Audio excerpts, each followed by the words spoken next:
इधर वनवास में 5 पांडव भाई ही एक दूसरे की शक्ति थे, जबकि दुर्योधन ने कर्ण और अश्वत्थामा को बहुत पहले ही अपने पाले में कर लिया था। लेकिन भले ही कर्ण और अश्वत्थामा दुर्योधन के पाले में आ गए थे, पर इनके बीच की खटपट लगातार बनी रही। अश्वत्थामा कर्ण को एक पल के लिए भी बर्दाश्त नहीं कर सकता था, जबकि दुर्योधन दोनों में से किसी एक को भी खोने को तैयार नहीं था, क्योंकि कर्ण उसकी ताकत था और अश्वत्थामा गुरु द्रोण को अपने वश में रखने का साधन। और ये सब मुझसे कभी नहीं छिपा। मैं आकाश हूं, वो आंख जिसने बनते हुए साम्राज्य भी देखे हैं और उनका ढहना भी। मैंने देखा है कि द्रोण केवल एक गुरु और महायोद्धा नहीं थे, अब वो आधे पांचाल के मालिक भी थे और हस्तिनापुर की राजनीति के भाग्य विधाता भी। द्रोण हस्तिनापुर में एक समानांतर शक्ति बन गए और मुझे आभास भी नहीं हुआ। जिस आचार्य के शिष्य द्रुपद को परास्त कर सकते हैं, उसकी शक्ति किसी भी सिंहासन को हिला सकती है विदुर। द्रोण ने हस्तिनापुर में ही रहकर उसकी जड़ों को खोखला कर दिया। इसका संकेत तो हमें रंगभूमि में ही मिल गया था तात। किंतु तब किसी ने मुझे संकेत क्यों नहीं किया? जब स्वयं महाराज धृतराष्ट्र अपने पुत्रों के साथ खड़े थे, तो कोई और क्या कर सकता था? भूल हो गई विदुर, भूल हो गई। धृतराष्ट्र को राजपद देकर जीवन की सबसे बड़ी भूल कर दी मैंने। उसका पुत्र मोह, महत्वाकांक्षा और स्वार्थ कुरुकुल को खाते जा रहे हैं। पर क्या यह आवश्यक है तात कि वो अभी भी सिंहासन पर बने रहे? बिल्कुल नहीं। यदि कुछ और दिन सत्ता उसके हाथ में रही, तो हस्तिनापुर के भविष्य को धूल में मिलते देर नहीं लगेगी। पर उनका विकल्प क्या है तात? विकल्प है विदुर, विकल्प है। भांजे, मेरे प्यारे प्यारे भांजे, अरे कहाँ हो भांजे? क्या हुआ मामा, कौन सा रत्न पा लिया आपने? रतन नहीं भांजे, तुम्हारी झोली में ये मामा एक महारत्न गिराने वाला है। आप भी ना मामा, क्यों सपने दिखाते रहते हैं मुझे? अरे सपने देखने का काम तो पांडवों के लिए छोड़ दो, तुम्हारे लिए तो मैंने हस्तिनापुर का राज सिंहासन सुरक्षित कर दिया है। हस्तिनापुर का राज सिंहासन? पर कैसे? पहले बताओ, ये शत्रु का शत्रु क्या होता है? आप भी कभी कभी कैसे बेतुके प्रश्न पूछते हैं मामा। शत्रु का शत्रु मित्र ही होता है, और क्या। तो पंचाल नरेश द्रुपद तुम्हारा मित्र हुआ ना? आपकी बुद्धि तो भ्रष्ट नहीं हो गई ना मामा? आप चाहते हैं कि मैं द्रुपद से मित्रता करके आचार्य द्रोण से वैर कर लूं? तो मत करो, पर अपनी इस छोटी सी बुद्धि में ये बड़ी बात सोचो, ये जो आचार्य है ये तुम्हारे वैरी ही है ना भांजे। कर्ण को अंग देश का राजा बनाकर तुमने उनसे शत्रुता मोल तो ले ही ली है ना भांजे। अपने साथ हुई नाइंसाफी ने कर्ण को एक ऐसा भयानक हथियार बना दिया था, जिसको बस एक दिशा दिखाने की देर थी, और ये दिशा उसको दुर्योधन ने दिखाई अपने मतलब के लिए। अब समय आ गया है जब इस संसार को मुझे स्वीकार करना होगा। मेरी योग्यता, क्षमता और पराक्रम के सम्मुख सर झुकाना होगा। एक सूत पुत्र के पराक्रम के सामने नतमस्तक होना होगा इस अधर्मी संसार को। वाह मित्र कर्ण, वाह! किसी को हो न हो, इस दुर्योधन को तुम्हारे पराक्रम पर अटल विश्वास है। और मैं तुम्हारे इस विश्वास को सच कर दिखाना चाहता हूं मित्र दुर्योधन।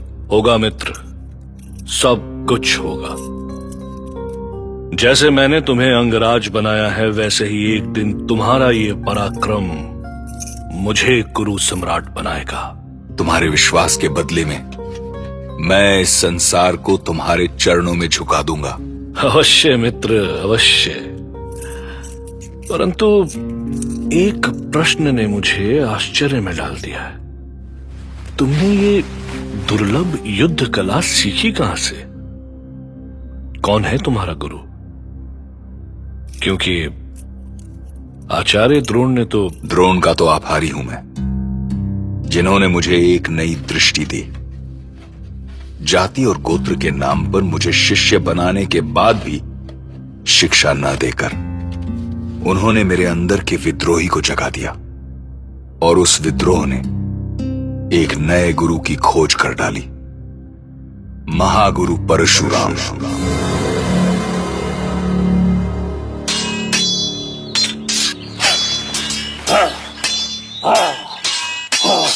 बस बस, रुक जा। तू मुझसे शिक्षा पाने का अधिकारी है, किंतु सोच लेना, मेरा परशु असत्य का शीश काट डालता है। इसलिए एक बार फिर तुझसे पूछता हूं, तू ब्राह्मण ही है ना? ब्राह्मण? हाँ, मैं ब्राह्मण हूं गुरुदेव। वाह, मैं देखते ही समझ गया था। ये रंग रूप, माथे पर यह सूर्य सा तेज और शरीर में वायु सी चपलता ब्राह्मण में ही हो सकती है। चलो चलो, मेरे साथ चलो। तूने ये नहीं बताया किस गोत्र का है तू? गोत्र? मेरा गोत्र तो... कैसा ब्राह्मण है? अपना गोत्र भूल गया तू? मैं अपना गोत्र कैसे भूल सकता हूं गुरुदेव? आप मेरे पिता के समान हैं, और पिता पुत्र का गोत्र अलग अलग हो ही नहीं सकता। भार्गव ब्राह्मण है तू। पता है, भार्गवों ने ही शस्त्र विद्या को आकाश की ऊंचाई दी, युद्ध कला को शास्त्र का रूप दिया।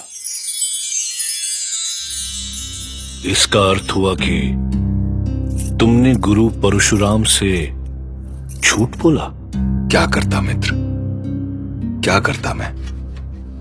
ज्ञान के सारे द्वार बंद हो गए थे मेरे लिए, कोई रास्ता ही नहीं था। अपना भविष्य गढ़ने के लिए मुझे एक गुरु की आवश्यकता थी, और फिर मैंने कोई ऐसा झूठ नहीं बोला जिससे...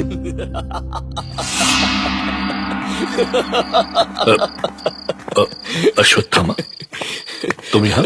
दुर्योधन, ये कर्ण मेरे पिता पर प्रश्न करता है, पर स्वयं पर नहीं।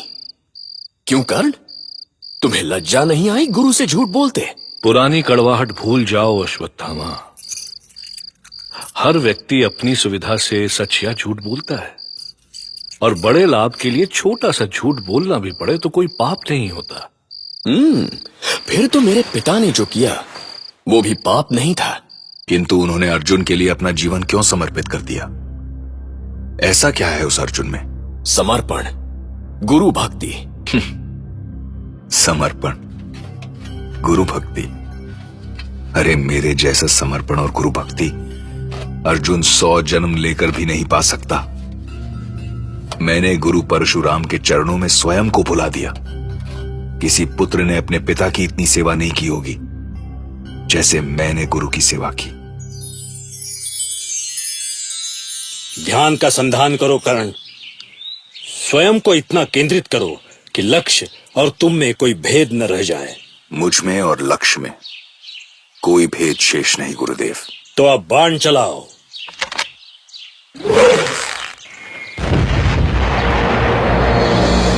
साधु साधु, जय भव कर्ण, जय भव। धन्य है तुम्हारी साधना। मुझसे अधिक साधना तो आप करते हैं गुरुदेव। गुरु के लिए शिष्य की सफलता से बढ़कर कुछ भी नहीं वत्स। मैं तुम्हें स्वयं में देखता हूं। आपको पाकर मैं धन्य हो गया हूं गुरुदेव। आप थोड़ा विश्राम कर लें, बहुत थक गए हैं। इस वन प्रदेश में यहां कोई ऐसा स्थान नहीं दिखाई देता जहां विश्राम कर सकूं। मैं प्रबंध कर देता हूं गुरुदेव। इसी वृक्ष की छाया में मैं शैया बना देता हूं। किंतु तुम... आइए गुरुदेव, आप शीश यहां रखें, मेरी जंघा पर। वत्स, मैं तुम्हारा गुरु हूं, पर ऐसा लगता है कि तुमने अपनी सेवा से पुत्र का स्थान पा लिया है। मुझे नींद आ रही है पुत्र।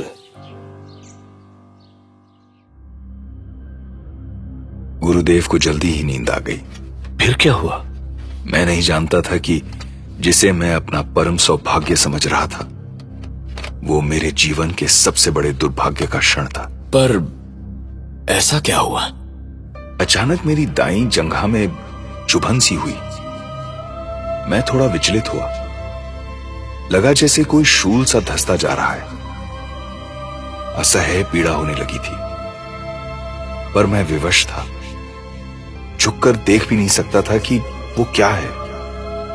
मेरे शरीर में थोड़ा सा भी कंपन होता तो गुरुदेव की नींद टूट जाती।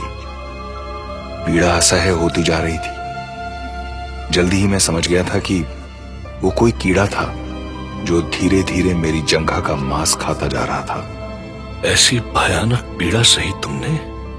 वो पीड़ा मैंने गुरुदेव के सुख के लिए सही।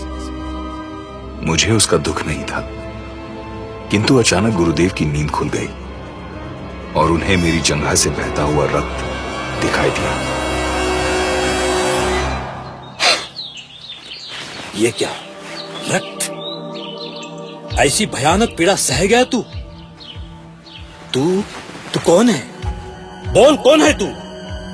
शीघ्र बता, अन्यथा मेरा तेज तुझे इसी क्षण भस्म कर देगा। तू झूठा है, अपना सत्य छिपाया है तूने। किंतु गुरुदेव, मैंने तो आपकी निद्रा भंग होने के भय से। ब्राह्मण ऐसा सहनशील नहीं हो सकता। तू अवश्य ही क्षत्रिय है। बोल, बोल, कौन है तू? मुझे क्षमा करें गुरुदेव, मुझे क्षमा कर दें। मैं क्षत्रिय नहीं हूं। अर्ध सत्य मत बोल।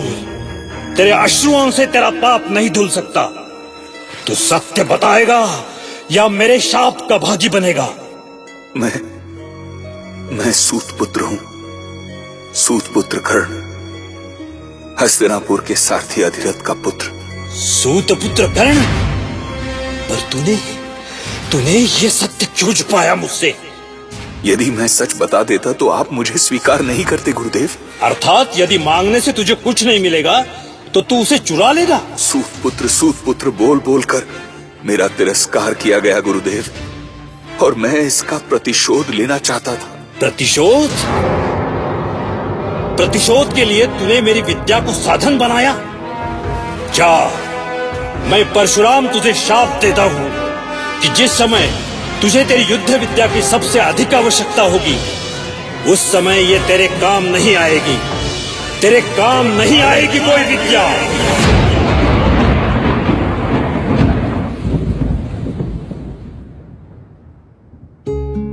अगर कर्ण ने सच बता दिया होता तो शायद परशुराम उसे एक्सेप्ट भी कर लेते, पर दुनिया की ठोकरों ने कर्ण को झूठ का रास्ता अपनाने पर मजबूर कर दिया और नतीजे में उसको वो शाप मिला जिसने हार जीत की दिशा तय कर दी। अब देखिए, वजह अपनी जगह होती हैं, पर आज भी गलत का नतीजा तो गलत ही होता है। सुनते रहिए महाभारत।